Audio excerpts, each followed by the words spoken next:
अरे लड़की पीहर में करोड़ों छोड़ आई तो ससुराल में अरबों मिल गए। अब अरबों मिल गए तो नहीं लगता मैं मिट्टी छोड़े मेरा हिस्सा होता है। गवर्नमेंट कहती है मेरा पाप का हिस्सा होता है। अरे बेटा तेरा हिस्सा होगा तो तेरी ननद यहां से ले जाएगी। क्यों क्या होगा बोलो, उसका भी होगा ना। फिर इसमें तू नहीं लाएगी तो वो भी नहीं ले जाएगी। मतलब इतना दर्द है इसका। गणित जो है ना नहीं समझो तो बढ़िया है।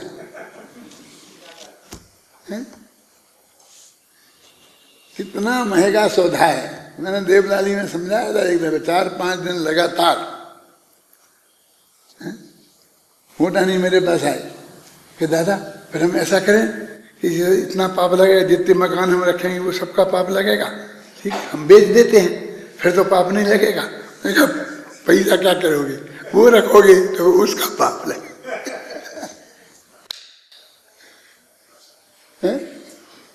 तो हम सब छोड़ दें, हम दान कर। अरे तुम बच नहीं सकते, घबराओ मत, दान करो तो भी नहीं बचोगे। अरे तुम्हारे पास तो उतना ही रहेगा कि अभी तुम्हारा जितना उदय है ना वो उतना रहेगा ही रहेगा। तो कहते हैं एक घोड़ा और 5 रुपया का भाग्य में थे तो जब वो उन्हें खर्च कर देता था तो आ जाते थे भी, और रखता था तो नहीं आते थे। आप समझ नहीं ना। हमारे भाग में मान लो 50 लाख रुपया हैं तो हम खर्च कर देंगे तो वे आ जाएंगे, कहीं से पूरे हो जाएगी, और नहीं करेंगे तो वे रखेंगे बस। समझना, क्योंकि हमारे पास जो पुण्य का उदय है वो 50 लाख का है। ऐसा सब है, ये खून है ना शरीर में, खून। यदि तुम आज जा करके डोनेशन कर जाओ खून का तो 3 दिन में बन जाता है। मान लो कितना बना, 200 ग्राम तुमने खून दिया डोनेशन में तो 3 दिन में 200 ग्राम बन जाएगा। 3 दिन में 200 ग्राम बन जाता है तो बनता ही रहा 200 ग्राम से। तो 6 दिन में 400 ग्राम नहीं बनना बंद हो जाएगा।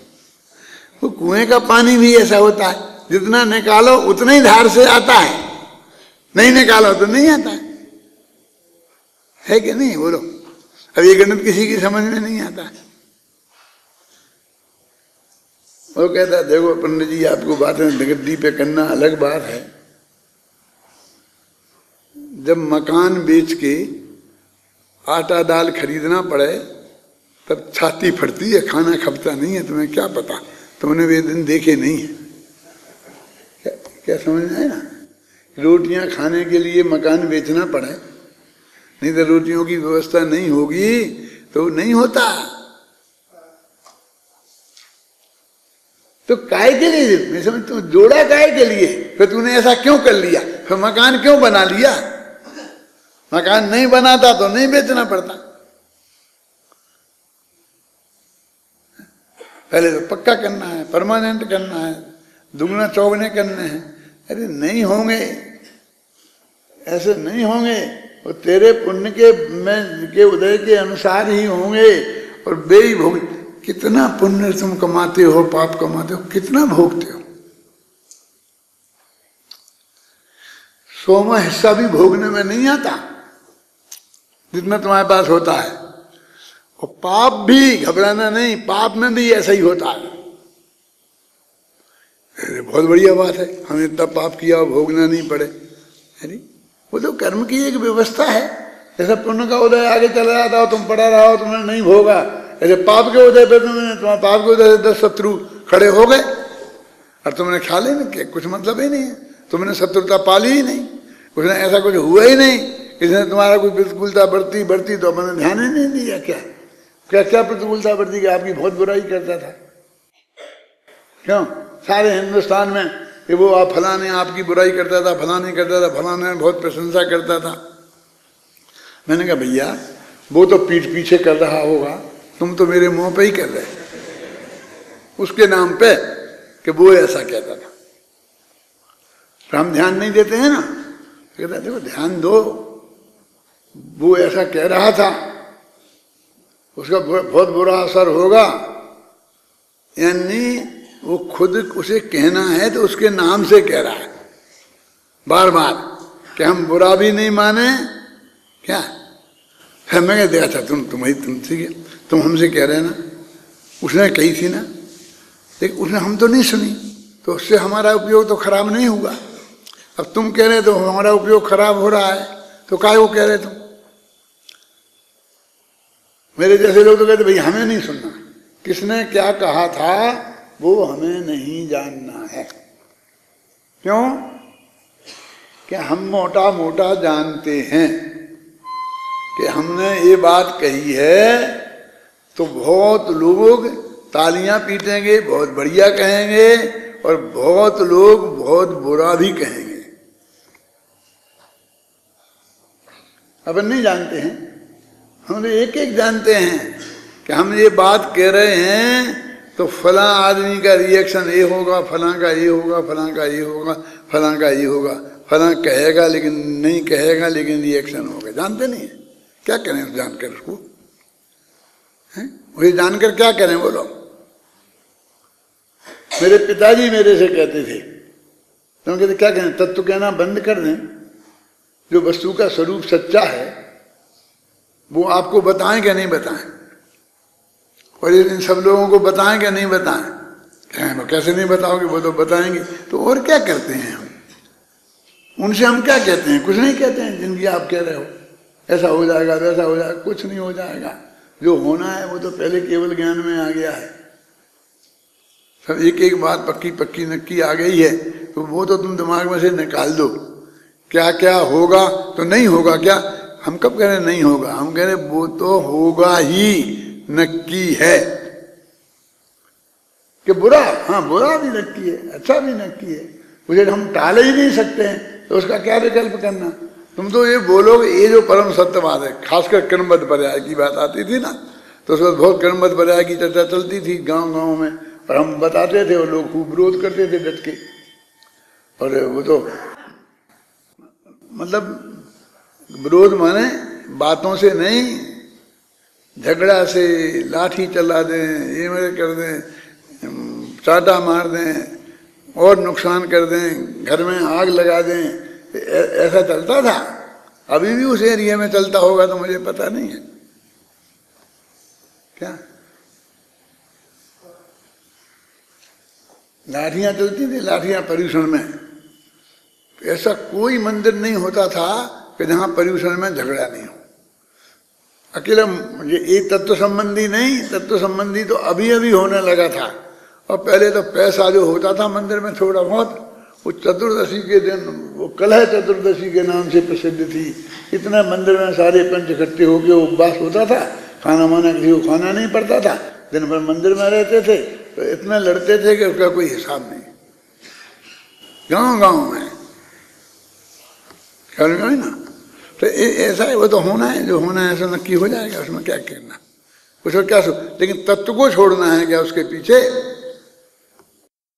तुम्हें जो देखे तो तुम तो सुनोगे तो हो नहीं, तुम पंडित बन गए ना, हमारी तो सुनोगे नहीं, कहते थे। पिताजी थे ना, उन्हें सब कहने का अधिकार था तो कहते थे। इस दृष्टि से विचार करें, कौन से आगे ना कहाँ, तो यह ज्ञान के विभागाधिकार एक स्वतंत्र महाधिकार होना चाहिए। तथापि यहाँ इसे ज्ञेय तत्व प्रज्ञापन महाधिकार के अंतर्गत एक अधिकार के रूप में ही प्रस्तुत किया गया है। सम्यक दर्शन और सम्यक ज्ञान की प्राप्ति के लिए ज्ञान तत्व और ज्ञेय तत्व को जानने के साथ साथ ज्ञान तत्व और ज्ञेय तत्व में भेद जानना भी अनिवार्य है। इसलिए ज्ञान ज्ञेय विभागाधिकार भी अत्यंत महत्वपूर्ण अधिकार है। इस प्रकार ये तीनों अधिकार ही महत्वपूर्ण अधिकार हैं और अत्यंत महत्वपूर्ण विषय वस्तु को प्रस्तुत करते हैं। अब ये कल अपनी 93वीं गाथा चलेगी। अब 93वीं गाथा चलेगी। अथ ज्ञेय तत्व प्रज्ञापनम तत्र पदार्थस्य सम्यक द्रव्य गुण पर्यात्म स्वरूपम उपवर्णयति। अब ज्ञेय तत्व का प्रज्ञापन करते हैं और उसमें पदार्थ को द्रव्य गुण पर्यायात्मक होता है, यह विशेष रूप से बताते। पढ़ो, गाथा पढ़ो।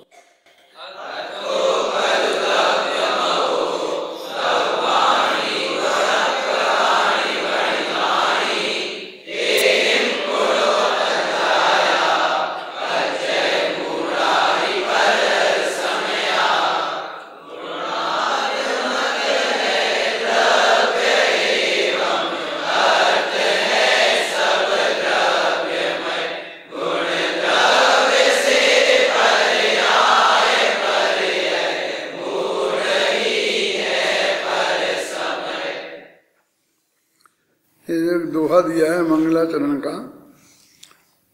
इसमें इस शायद मेरा लिखा है, मुझे पता नहीं पक्का।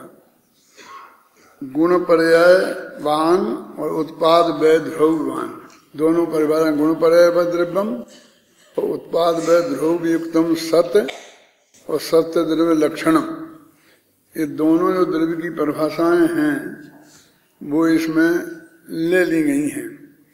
और ये ऐसा स्वभाव यानी गुण पर्यायवान होना और उत्पाद व्यय से युक्त होना, ऐसा स्वभाव सब द्रव्यों का सामान्य स्वभाव है। सामान्य स्वभाव है माने सभी द्रव्यों में पाया जाता है। एक भी द्रव्य ऐसा नहीं है जिसमें उत्पाद व्यय द्रव्य या गुण और पर्याय नहीं पाई जाती हैं। ये इसका विशेष है, बताया जाएगा इस पूरे अधिकार में। कौन से अधिकार में? ज्ञान द्रव्य सामान्य अधिकार में। द्रव्य सामान्य अधिकार शुरू हो रहा है भाई। देखो, गुणात्मक हैं द्रव्य, मतलब गुणों के समुदाय को द्रव्य कहते हैं, है ना। और एवं अर्थ हैं सब द्रव्यमय, और सब पदार्थ जो द्रव्य हैं उन्हें अर्थ कहते हैं। गुण द्रव्य हैं पर्याय, और गुण की और द्रव्यों की होती हैं पर्याय। और पज्जय मूढ़ा ही पर समय, जो पर्याय में मूढ़ हैं माने पर्याय को ही मात्र जानते हैं और उसमें ही अपनापन स्थापित करते हैं, वो पज्जय पर्याय मूढ़ कहे जाते हैं। और उनको पर समय माने मिथ्या दृष्टि कहते हैं। ये पर समय और स्व समय के बारे में समय सार में भी 6वीं 7वीं गाथा में बहुत विस्तार से बताया है। शायद दूसरी गाथा में ही है, दो प्रकार का है ना समय, और यहाँ भी बताया है और पंचाशिकाय में बताया है। और सबका मिला करके बहुत विस्तार से 8-10 पेज में शायद समय सार में लिखा है। जिनको और विशेष जानना हो तो वहां से वो पढ़ सकते हैं। इसमें एक बात तो ये है, पढ़ते हैं अपन कि गुणों की भी पर्याय होती हैं और द्रव्यों की भी पर्याय होती हैं। लेकिन जो पज्जय मूढ़ा शब्द लिखा है, यद्यपि किसी भी पर्याय में अपनापन करना का अर्थ हो गया कि वो ही मैं हूँ, उसके अतिरिक्त मैं कुछ नहीं हूँ। इसका मतलब अपने को पर्याय मात्र माना। तो जो गुण है और द्रव्य है उसके अस्तित्व से इनकार किया। पज्जय मूढ़ा का मतलब ये है क्योंकि वे पर्याय सबको दिखती हैं। तो उदाहरण के तौर पर यद्यपि सभी बातें करी हैं, लेकिन यहाँ पर द्रव्य पर्याय की चर्चा ज्यादा की है। पहले अपन एक जगह पढ़ लेते हैं कि वो द्रव्य पर्याय क्या है, फिर अपन इसके बारे में विस्तार से बात करेंगे। वस्तुतः पदार्थ द्रव्यमय हैं, द्रव्य गुणात्मक कहे गए हैं। द्रव्य और गुणों से पर्याय होती हैं और पर्याय मूल जीव पर समय हैं। एक गाथा के 4 पाद हैं और 4 पादों में 4 बातें बहुत महत्वपूर्ण जैन दर्शन की कही गई हैं। इस लोक में जो भी गेय पदार्थ हैं वे सभी सामान्य विस्तार सामान्य समुदायात्मक और आयात सामान्य समुदायात्मक द्रव्य से रचित होने से द्रव्यमय हैं, द्रव्य रूप हैं। जितने भी पदार्थ हैं इस जगत में, जो भी है वो लंबाई व चौड़ाई के बिना नहीं होते। कोई भी चीज का अपन को निर्णय करना हो, मकान की रजिस्ट्री कराते हैं ना, तो उसमें चारों दिशाएं और 6 दिशाओं का उल्लेख करना पड़ता है। जैसे एक प्लाट है आपका 400 गज का, तो ये लिखना पड़ेगा कि इसके सामने सड़क है कितनी, इतने फीट चौड़ी, इसके दाहिनी तरफ फला नंबर का प्लाट है, बाईं तरफ फला नंबर का प्लाट है, पीछे जो भी हो वो भी लिखना पड़ता है। और फिर रजिस्ट्री करते हैं, फिर आकाश से पाताल तक ऐसा लिखा जाता है। जब वो पहले ऐसा लिखा जाना शुरू किया होगा रजिस्ट्री में, तो लोगों ने कहा पागल हो गए, आकाश से पाताल तक क्यों लिखते हैं? क्योंकि हम नीचे खुदाई करें और कल कोई ठोके तो वो भी हमारा है, और ऊपर हम कितना ही जाएं तो वो भी हमारा है। तो आकाश से पाताल तक लिखते थे। ये पता नहीं चलेगा कि भविष्य में ऐसा भी आ जाएगा कि जिसमें ये लिखना पड़ेगा जिसके नीचे फला का फ्लैट है, फला नंबर का फ्लैट है, और जिसके ऊपर फला नंबर का फ्लैट है। माने वो आकाश से पाताल तक हमारी हैसियत नहीं होगी। क्या जो आज आकाश से पाताल तक हमारी हैसियत होती है। मेरे कहने का मतलब इस 4 चीजों के बिना, चारों तरफ की बाउंड्री के बिना उसका स्वरूप स्थिर नहीं होता। तो ऐसे ही द्रव्य, क्षेत्र, काल और भाव, ये जो 4 चीजें हैं, इनके बिना कोई वस्तु पदार्थ का स्वरूप निश्चित नहीं होता। और अभी आपको नए चक्र में पढ़ा रहा है ना, वो प्रकरण मेरे ख्याल से हो गया, बहुत अच्छा 8-10 पेज का है, कितने पेज का है? शुरू में यही आया है ना, द्रव्य, क्षेत्र, काल और भाव। तो द्रव्य तो वही वस्तु है। क्षेत्र जैसे आत्मा के संदर्भ में अपन बात करते हैं, तो आत्मा के असंख्य प्रदेश ये उसका क्षेत्र है। और काल, वो आत्मा अनादि अनंत है, एक काल है। इसका मतलब पर्याय काल है। माने काल शब्द का अर्थ पर्याय भी होता है, पर्याय का अर्थ काल भी होता है, क्योंकि वो द्रव्य में काल की अपेक्षा से उनकी सत्ता है, और भाव की अपेक्षा गुण है, वो अनंत गुण वाला है। तो द्रव्य, क्षेत्र, काल और भाव, ये 4 चीजें उसमें होना चाहिए, तब वो एक वस्तु कहलाएगी, तब वो एक यूनिट, एक इकाई कहलाएगी। आपने देखा होगा कि जो अपना सिक्का होता है ना 1 रुपये का, तो यदि फिर 8 आना का, 8 आना समझेंगे क्या बोलेंगे, 50 पैसे का सिक्का बनाए, तो आजकल तो 50 पैसे लिखने लग गए। पहले लिखते थे 1/2 रुपया, 1/4 रुपया। क्या मतलब? वो यूनिट नहीं है। भारतीय मुद्रा का यूनिट रुपया है, और हम अपने व्यवहार के लिए उसके भी टुकड़े करें तो वो यूनिट नहीं बनेंगे, उसके भाग बनेंगे। और जो सिक्के ढलते थे, तो 1 रुपये तक की सिक्का अथवा नोट जो कुछ भी हो, उसकी जिम्मेवारी तो गवर्नमेंट की रहती थी। ख्याल में है ना? यदि वो बंद हो जाए, बाजार में नहीं चले, तो गवर्नमेंट आपको 1 रुपया देगा, उसके बदले में 100 का नोट हो तो 100 रुपया देगा, उसकी गारंटी होती है। लेकिन 1 रुपये से नीचे के उसकी गारंटी नहीं है कुछ भी, क्योंकि वो हमारी यूनिट नहीं है, वो तो हमने अपने व्यवहार के लिए बना लिया है। ख्याल में है ना? तो वस्तु की इकाई द्रव्य है, गुण नहीं है। वो ही कहें गुण वाला वैसा ही हिस्सा है, माने उसका एक पार्ट है। द्रव्य, क्षेत्र, काल और भाव, ये उसका एक पार्ट है ना? ज्ञान स्वयं में यूनिट नहीं है, वो आत्मा का गुण है, समझिए ना? उसका अलग से क्षेत्र नहीं होता, उसका अलग से काल नहीं होता। जो आत्मा का क्षेत्र है वही असंख्य प्रदेश उसका क्षेत्र है। जो आत्मा का काल है अनादि अनंत, वही उसका काल है अनादि अनंत। तो द्रव्य, क्षेत्र, काल, भाव, ये 4 चीजें होती हैं, तब वो एक वस्तु कहलाती है। अब वो विस्तार सामान्य समुदायक, बड़ा लंबा चौड़ा शब्द है, और आयात सामान्य समुदायात्मक, इसको अलग अलग भी छाप देते हैं लेकिन वो सही नहीं है। कहते साहब वो इतना बनता नहीं है, बोलते नहीं बनता है, ये नहीं है, लेकिन अर्थ तो समझना पड़ेगा ना। माने विस्तार माने चौड़ाई, प्रदेश की अपेक्षा उसे कहते हैं, और आयात माने लंबाई, और गुणों को भी विस्तार में ले लेते हैं।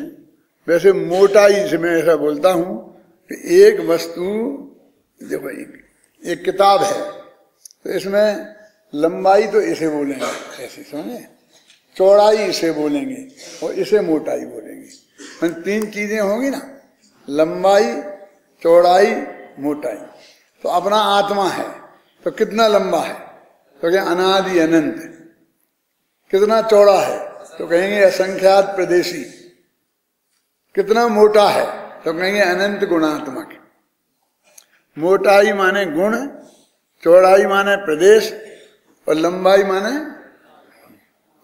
अब जितने प्रदेश हैं ना, असंख्य प्रदेश, चाहे वे लोकालोक में व्याप्त हो जाएं और चाहे एक चींटी के शरीर में सिकुड़ जाएं, वो असंख्यात के असंख्यात रहेंगे, उनकी संख्या में कहीं कोई कमी नहीं होगी। और ज्ञान गुण किन प्रदेशों में रहेगा? क्यों आत्मा के हर प्रदेश में ज्ञान गुण है, तो असंख्य ज्ञान गुण थोड़ी है। एक ही ज्ञान गुण आत्मा के उन असंख्यात प्रदेशों में है, ऐसे अनंत गुण असंख्यात प्रदेशों में पूरी तरह से व्याप्त हैं। अकेले ये तो प्रदेश की अपेक्षा हुआ। अब पर्यायों में, अब एक द्रव्य की एक पर्याय होगी एक समय की, तो उस पर्याय में असंख्यात प्रदेश होंगे और अनंत गुण होंगे।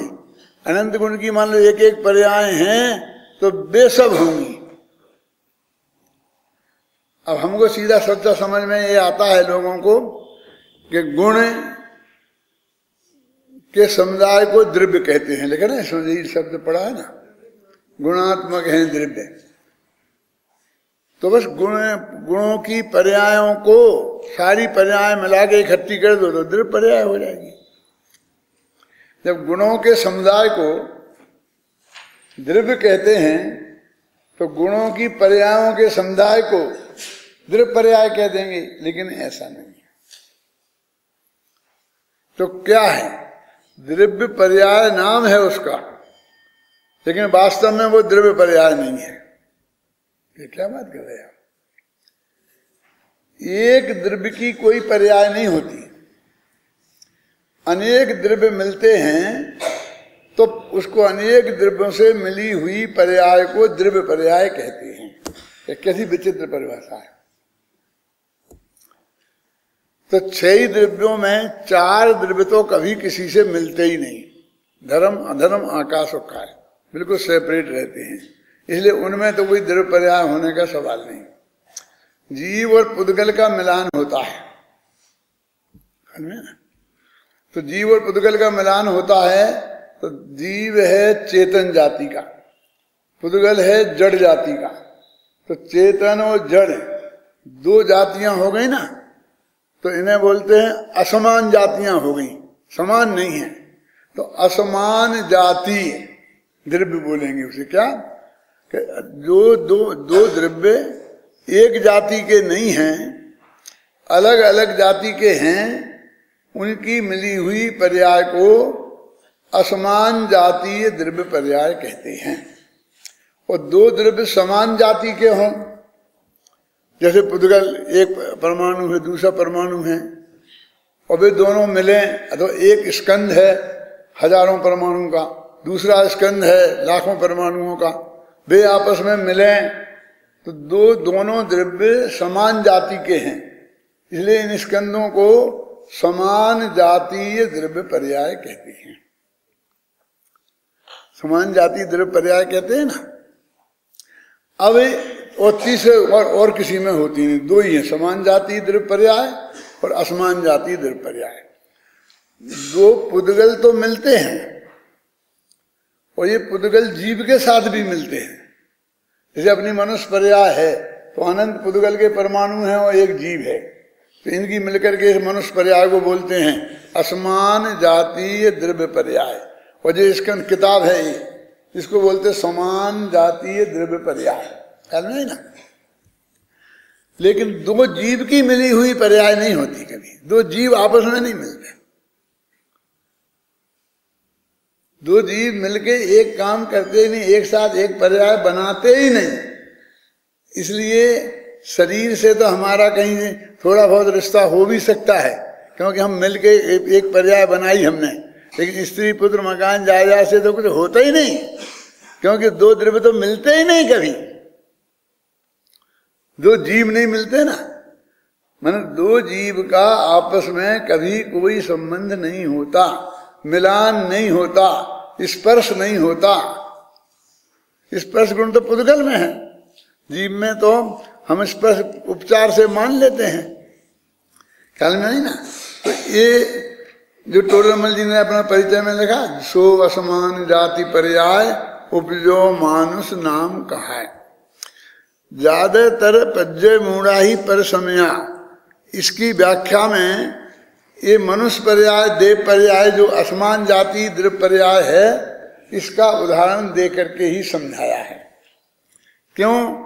क्योंकि गुण पर्याय में क्या है, गुण पर्याय क्या है कि जो अनंत गुणी सदगुणी हानि वृद्धि है ना, अब वो गुण पर्याय है, स्वभाव गुण पर्याय अभी आएगी इसमें। तो उसमें कौन एकत्व वृद्धि करता है? उसमें आज तक किसी को ऐसा एकत्व बुद्धि करते देखा नहीं है। इसमें कह सकते हैं थोड़ा ये मति ज्ञान है, हमको जो भी है बुद्धि है, इस बुद्धि में कदा से कोई कर भी ले। तो ज्यादातर तो यही, और इसीलिए बहुत अधिक जितना भी भेद विज्ञान की चर्चा होती है उसकी धुनाई शरीर से ही शुरू होती है। यदि नयों के हिसाब से लगाएं तो फिर स्त्री पुत्र मकान जायदाद से होना चाहिए ना। सबसे पहले वो पृथक असद्भुत व्यवहार, उपचरित सद्भुत, फिर शरीर को अनुपचरित में लेवें, फिर राग को लेवें। लेकिन जितनी धुनाई की है, जितनी चर्चा की, बस शरीर और आत्मा की है। क्योंकि सबसे ज्यादा एकत्व का अनुभव ना तो स्त्री पुत्रादिक में उतना होता है, लेकिन देह में होता है। क्योंकि देह का जन्म से लेके मरण तक एक क्षेत्रावगाह अटूट संबंध है, समझे ना। तो इसलिए इसकी चर्चा जितनी पज्जय मूढ़ा परिसमय में जितने उदाहरण आदि देकर के समझाया जाता है, उसमें विशेष कर समझने में भी सरलता रहती है, उसको समझने में भी सरलता रहती है। देखो स्त्री पुत्रादि जो हैं, माँ बाप हैं, वो सब तो देह की वजह से हमारे संबंधी हैं। देह जिनसे उत्पन्न हुई वे माँ बाप हो गए, जिनसे हमारी देह उत्पन्न हुई उन्हीं से जिनकी देह दूसरों की उत्पन्न हुई वे भाई बहन हो गए। इस देह से ही संपर्क जिनका है वे स्त्री पुत्र आदि हो गए। हमारे देह से जो उत्पन्न हुए हैं वो पुत्र पुत्रियां हो गई। माने वो देह से संबंध जुड़ता है। तो वो कहते हैं कि एक दफे देह से हमने पृथकता समझ ली तो इनसे तो फिर अपने आप सब समझ में हो जाएगी। इसलिए मैं एक उदाहरण दिया करता हूं कि जिसका अपनी पत्नी से तलाक हो गया उसकी ससुराल बचेगी क्या? फिर वो ससुराल जाए, फिर कहेगा ये मेरे साले हैं, ये मेरे ससुर हैं, नहीं कह सकता। लेकिन क्या कहा? तलाक हो जाए, मर जाए तो नहीं, मर जाए यदि पत्नी तो ससुराल बनी रहेगी। वो साला गौरव के साथ आपको बहनोई कहता रहेगा, सास ससुर आपको गौरव के साथ जमाई कहते रहेंगे, समझे ना। आपको बराबर वैसा ही आदर सत्कार खाना पीना मिलता रहेगा। और यदि तलाक हुआ तो एक गिलास पानी भी नहीं मिलेगा, क्योंकि वो सारे संबंध तो पत्नी के माध्यम से थे। इसलिए सारे संबंध तो देह के माध्यम से हैं हमारे इस बाकी सारे संसार से, चाहे वो जीव हो और चाहे वो अजीव हो, इस देह से हमारे संबंध जुड़ते हैं। इसलिए उन्होंने कहा कि देह के से सबसे ज्यादा वो हमारे आचार्यों ने भेद विज्ञान की वो ली है। इस प्रवचन सार में भी आए